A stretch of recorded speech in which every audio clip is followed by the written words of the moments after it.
Shalom Pak Bambang, saya mau izin bertanya. Benarkah Yesus bisa ngomong waktu bayi? Mohon pencerahannya. Yesus sudah berbicara pada waktu bayi.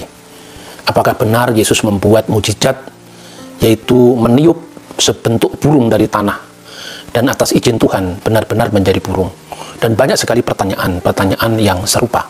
Nah, saudara-saudara, Alkitab terdiri dari Perjanjian Lama yang adalah merupakan penerimaan gereja mula-mula sebagai umat yang muncul dari rahim Yudaisme atau keyahudian, utuh-utuh diterima sebagai kitab orang Yahudi yang disebut Tanakh. Kenapa orang Kristen menerima kitab itu? Karena Kristen adalah bagian yang tak terpisahkan dari Yudaisme, sebagaimana Saduki, Parisi, Eseni, dan yang terakhir adalah Nosrim, atau yang dikenal di Antioquia sebagai Kristianos. Istilah Nosrim atau Nesarim adalah untuk merujuk gereja berlatar belakang Yahudi di Yerusalem yang dipimpin oleh Rasul Yakobus yang benar, yang tidak lain adalah saudara Al-Masih. Sementara umat Kristen yang berlatar belakang bukan Yahudi berkembang di Antioquia. Saudara-saudara yang terkasih dalam Tuhan, selain ada perbedaan di dalam harapan tentang Sang Mesias yang akan datang antara sekte-sekte Yahudi saat itu, baik itu Eseni maupun Parisi, maka umat Kristiani juga memiliki pandangan yang khas tentang siapa Sang Mesias yang mereka percaya telah datang dalam diri Yeshua HaMasiah, yang juga disebut Yesus Kristus. Karena itu catatan-catatan tentang peristiwa Yesus itulah yang disebut dengan kitab suci Perjanjian Baru.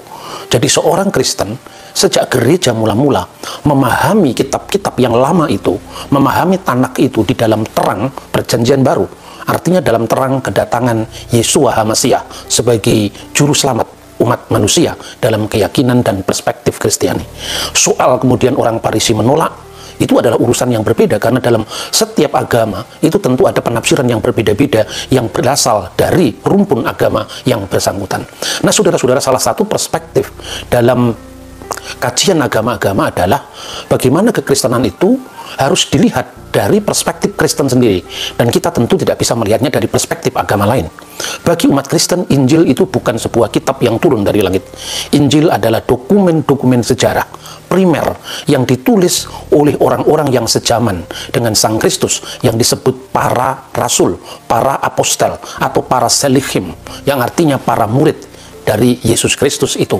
Itulah yang kemudian disebut Perjanjian Baru. Itulah yang kemudian disebut dengan Perjanjian Baru, Habrit Hakadasah. Nah, saudara-saudara, bagaimana kita meyakini Perjanjian Baru itu asli? Tentu ini bukan sekedar keyakinan buta. Kekristenan diajarkan untuk setia pada bukti-bukti sejarah. Pertama, kitab-kitab yang disebut Perjanjian Baru itu dapat disebut sebagai sumber primer sejaman. Sumber primer dan sumber sejaman dari peristiwa-peristiwa yang dialami gereja mula-mula dalam perjumpaannya dengan Sang Kristus, mulai dari 12 rasul, 70 murid, kemudian murid dari para rasul yang dikenal dengan Abba Rasulion atau Apostolic Fathers. Jadi Perjanjian Baru bukan dokumen yang sama sekali terpisah dari bukti-bukti sejarah sejaman.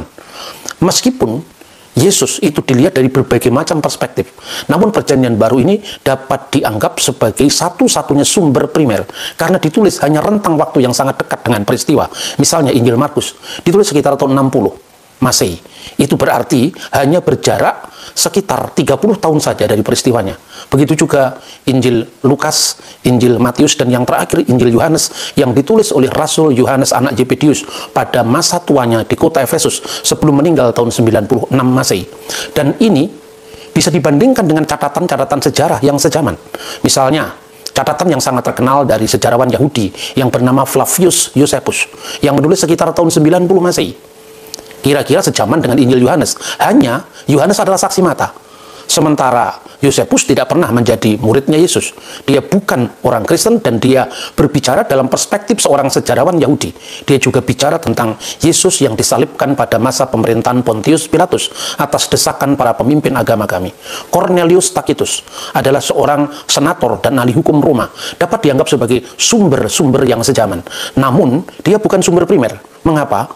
Karena dia hidup lebih jauh daripada peristiwanya ketimbang dengan dokumen-dokumen yang disebut Perjanjian Baru, terlepas daripada keyakinan orang Kristen bahwa setiap tulisan itu diilhamkan oleh Roh Kudus.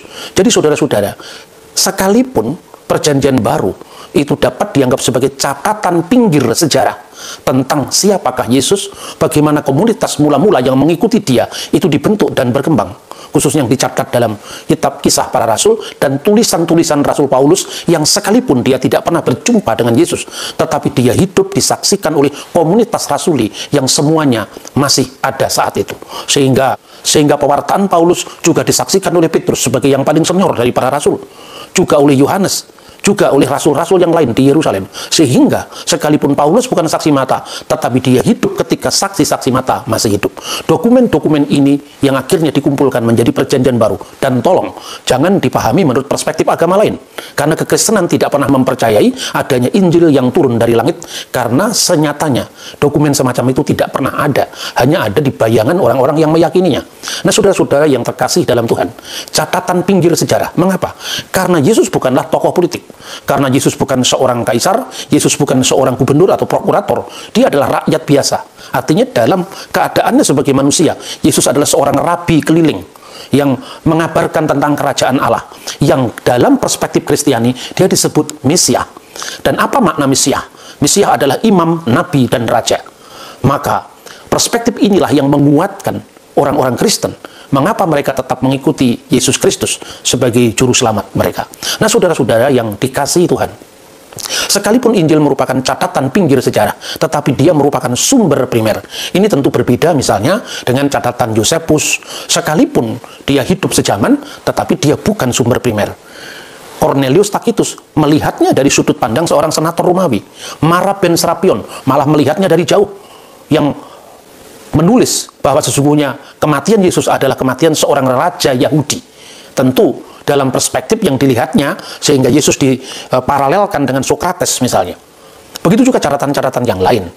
Catatan Yahudi misalnya, sumber yang dikenal Talmud, secara khusus traktat yang disebut Sanhedrin, yang berbicara tentang Yesus yang digantung menjelang Paskah, juga merupakan catatan yang muncul dari polemik Yahudi dengan Kristen yang kira-kira dikompilasikan beberapa abad setelah peristiwa. Misalnya traktat yang disebut Toledot Yesu, silsilah Yesus Kristus.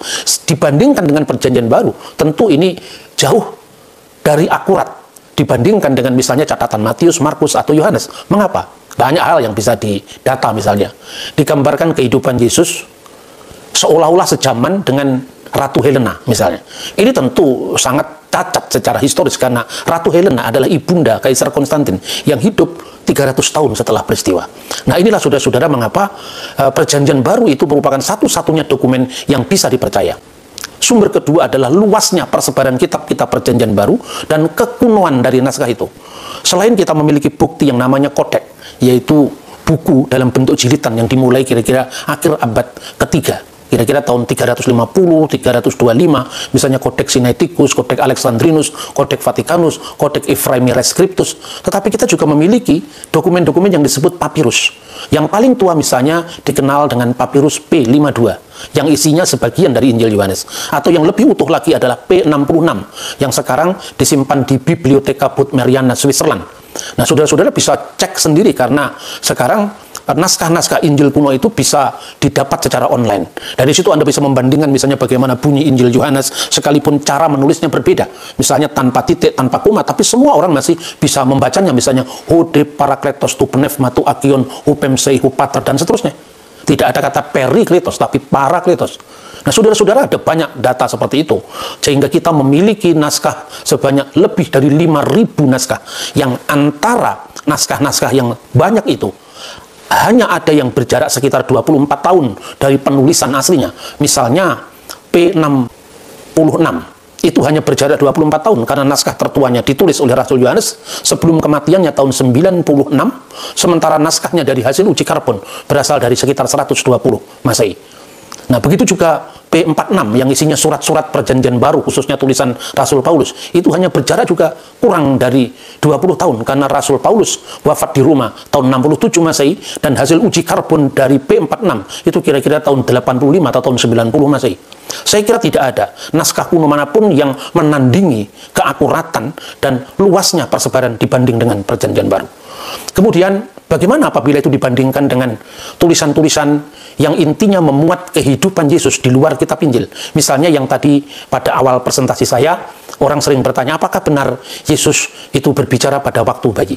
Nah, saudara-saudara, sebagaimana orang Yahudi memiliki Taurat tertulis yang disebut dengan Torah Sepiktav, yang terdiri dari Sefer Bereshit, Sefer El-Shemot, Sefer Vayikra, Sefer Bamidbar, dan Sefer Eli-Hadivarim, yaitu Kejadian, Keluaran, Imamat, Bilangan, Ulangan. Orang Yahudi juga memiliki apa yang disebut dengan Taurat Lisan. Nah, bagian dari Taurat Lisan atau Torah CPLP ini ditulis, ya dalam bentuk tertulis tentu adalah ratusan tahun setelah peristiwa. Makanya Yahudi itu tidak seragam. Ada kelompok Yahudi Rabbinik yang meyakini Taurat Lisan, tetapi juga ada kelompok Yahudi Karaid atau Karaim yang ada di Yerusalem juga yang tidak percaya pada Taurat Lisan. Nah, kekristenan bagaimana apabila dibandingkan dengan Yudaisme? Kira-kira mirip sama. Di kalangan kekristenan juga ada legenda-legenda kesalehan yang itu bukan pemalsuan, tetapi itu hasil refleksi gereja, atau lebih tepat umat beriman tentang kehidupan Sang Kristus. Dan itulah yang kemudian diklasifikasi sebagai naskah-naskah apokrifa. Naskah-naskah ini secara moral tidak salah, tetapi secara historis tidak bisa dipertanggungjawabkan. Mirip dengan Midras misalnya. Midras itu kisah-kisah yang muatannya dalam Yudaisme itu lebih kepada kisah-kisah moralistik. Misalnya, ketaatan iman Abraham digambarkan dengan dia tidak terbakar dalam api. Nah, sekalipun cerita itu berkembang mulai dari abad-abad awal sampai menerima bentuknya, yaitu Midras Bereshit Rabbah, kira-kira abad kedua Masehi. Tentu bagi orang Yahudi, apakah benar Abraham itu tidak mempan dibakar dalam api, itu bukan fakta historis, tetapi itu kisah-kisah moralistik. Begitu juga kisah tentang Yesus yang sudah berbicara pada waktu bayi. Kisah-kisah itu bukan merupakan sebuah pemalsuan sejarah, tapi sebuah legenda kesalehan yang tekanannya pada masalah moralitas. Itu sungguh sangat berbeda dengan misalnya buku-buku yang disebut dengan naskah-naskah gnostik. Naskah-naskah gnostik itu adalah naskah-naskah yang memang secara ajaran merupakan pemalsuan dari berita rasuli yang sebenarnya. Misalnya, penemuan yang dikenal dengan The Nag Hammadi Library. Ini ditemukan di Mesir tahun 1945. Dan gereja tidak pernah membakar kitab-kitab ini.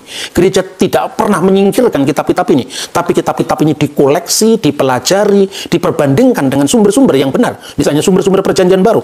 Makanya saudara bisa melihat misalnya, ini naskah-naskah Nag Hammadi yang diterbitkan oleh gereja ortodok Koptik di Kairo. Begitu juga, ini adalah naskah-naskah apokrifa perjanjian baru, yaitu Apokrifa Al-Aqdul Jadid, Kaifa Kutiba, bagaimana dia ditulis dan seterusnya. Jadi di sini ada yang namanya Injil Thomas yang berbicara tentang Yesus sudah bisa membuat tanah yang ditiup menjadi burung.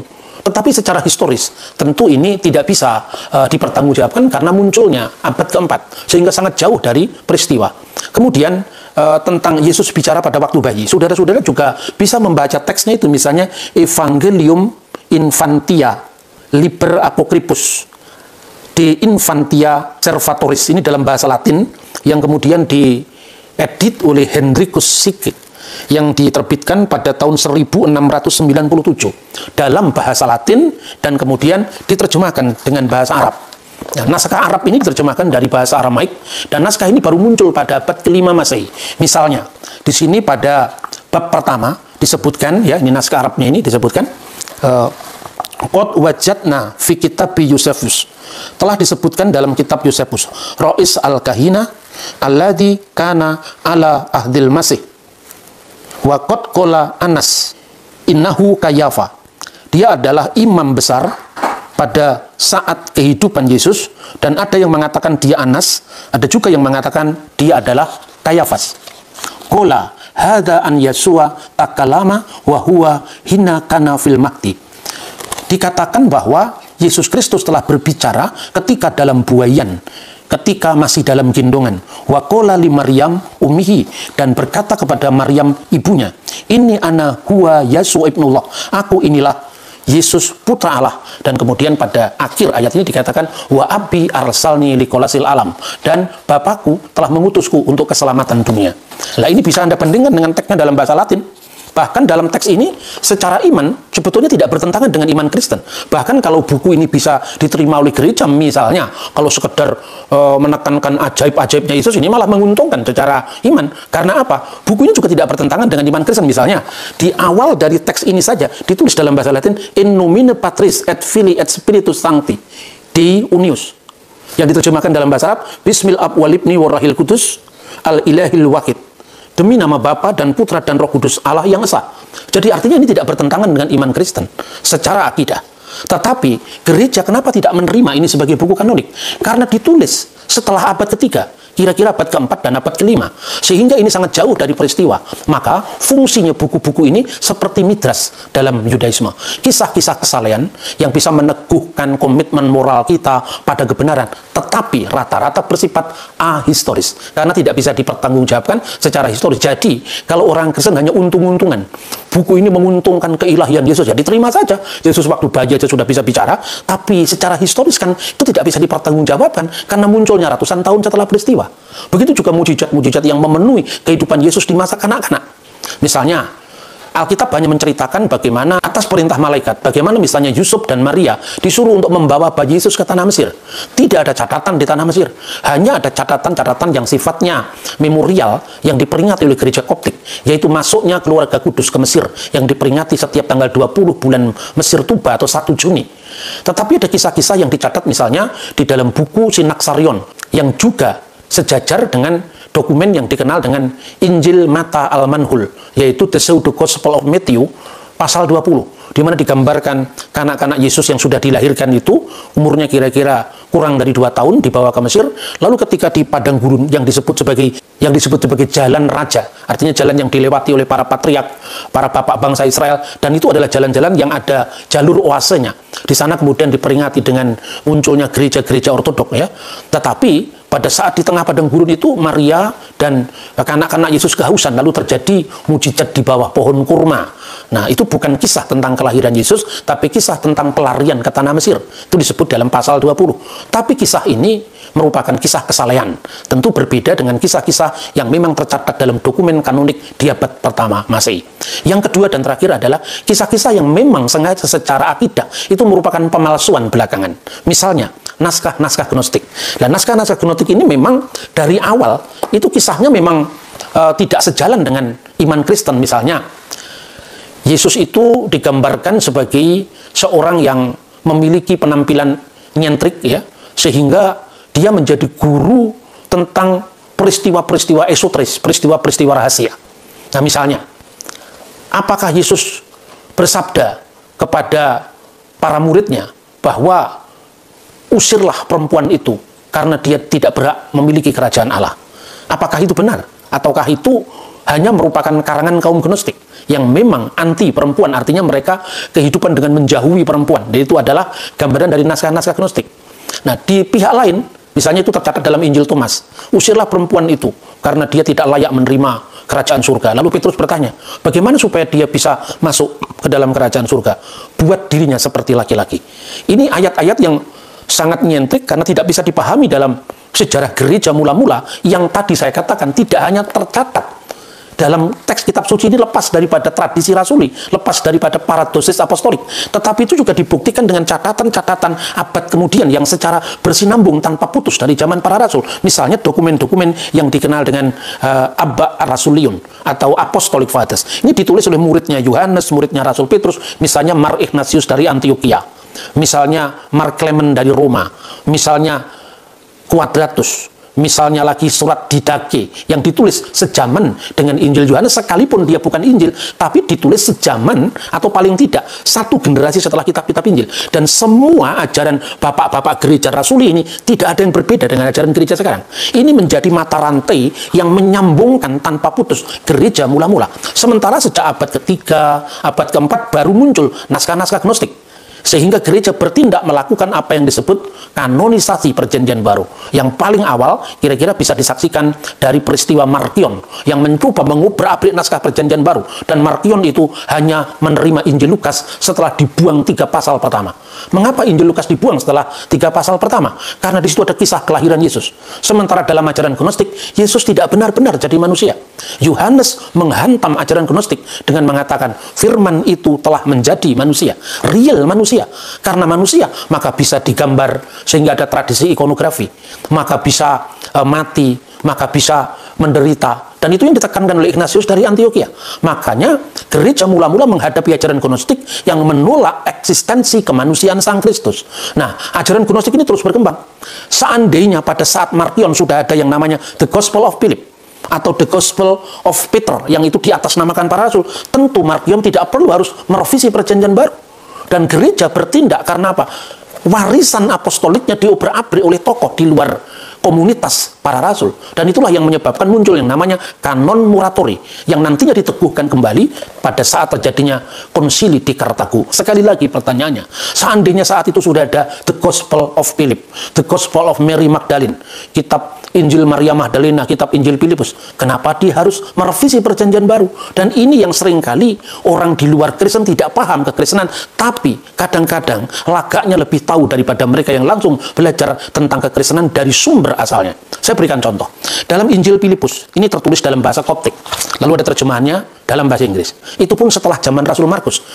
Bahasa Mesir kuno itu kemudian huruf-hurufnya digantikan dengan huruf-huruf Yunani, ditambah 7 karakter yang tidak ada di dalam bahasa Yunani, sehingga nama-nama dewa itu dihilangkan lalu diganti dengan theos, diganti dengan kata Yunani yang dianggapnya lebih injili ketimbang harus memakai bahasa lokal Mesir, sehingga teks-teks Yunani berpadu dengan irama Koptik, agios, theos, agios, iskiros, dan seterusnya.